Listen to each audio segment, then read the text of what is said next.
അപ്പം നമുക്കിന്നൊരു പെട്ടി പൊട്ടിച്ചാലോ, അതും വീട്ടിൽ നിന്ന് അയച്ചത്. ഇതെൻ്റെ കൈ കിട്ടാൻ വെറും 2 ദിവസം എടുത്തോളേ, കാരണം DTDC വഴി ആട്ടോ വീട്ടുകാർ അയച്ചത്.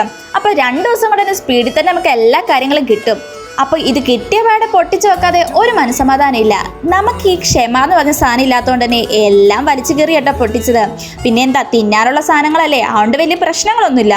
നമ്മൾ ഈ ഹോസ്റ്റൽ പിള്ളേർക്ക് ഏറ്റവും റിലേറ്റഡ് ആവുന്ന സംഭവം കേട്ടോ, ഫുഡ് ഐറ്റംസ് ഇങ്ങനെ ഇല്ലാണ്ടിരിക്കുന്ന സമയത്ത് വീട്ടുകാരിങ്ങനെ പെട്ടി അയച്ചു തരുമ്പോൾ നമുക്ക് കിട്ടുന്ന ആ മനസ്സൊക്കെ ഇല്ലേ, അതൊക്കെ ഒരു വേറെ ഇതാ.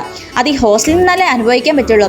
പിന്നെ പെട്ടി തുറന്ന പാടെ ഇതൊക്കെ കണ്ടപ്പോൾ എൻ്റെ ഗൈസ് ഒന്നും പറയാതിരിക്കാൻ പറ്റില്ല. എന്തൊക്കെയോ കാണാതിരുന്ന സാധനങ്ങൾ പെട്ടെന്ന് കാണുമ്പോൾ സന്തോഷമില്ല, അതൊക്കെ തന്നെയാട്ടോ. പിന്നെ കയ്യോടെ കിട്ടിയ സാധനം എന്ന് പറഞ്ഞാൽ ചക്കവറുത്ത്. ഞാൻ ഏറ്റവും കൂടുതൽ വെയിറ്റ് ചെയ്തിരുന്നത് ഇതിനു വേണ്ടിയായിരുന്നേ. ഇത് കയ്യോടെ കിട്ടിയപ്പോൾ 5-6 വാരിട്ട് അപ്പത്തന്നെ കിട്ടും. പിന്നെ അച്ചാറ്, ഇതില്ലാണ്ട് നമുക്ക് ചോറുണ്ണാനേ പറ്റില്ല. കയ്യോടെ ഇതും ഒരെണ്ണം എടുത്ത് നോക്കി, അതും വീട്ടിലുണ്ടാക്കിയതാകുമ്പോൾ ഒന്നും പറയാനില്ല. അതും കണ്ണിമാങ്ങച്ചാറായിരുന്നു. ഈ മഴ സമയത്ത് ഇതൊക്കെ കൂട്ടി ചോറുണ്ണാനും അടിപൊളിയാണേ.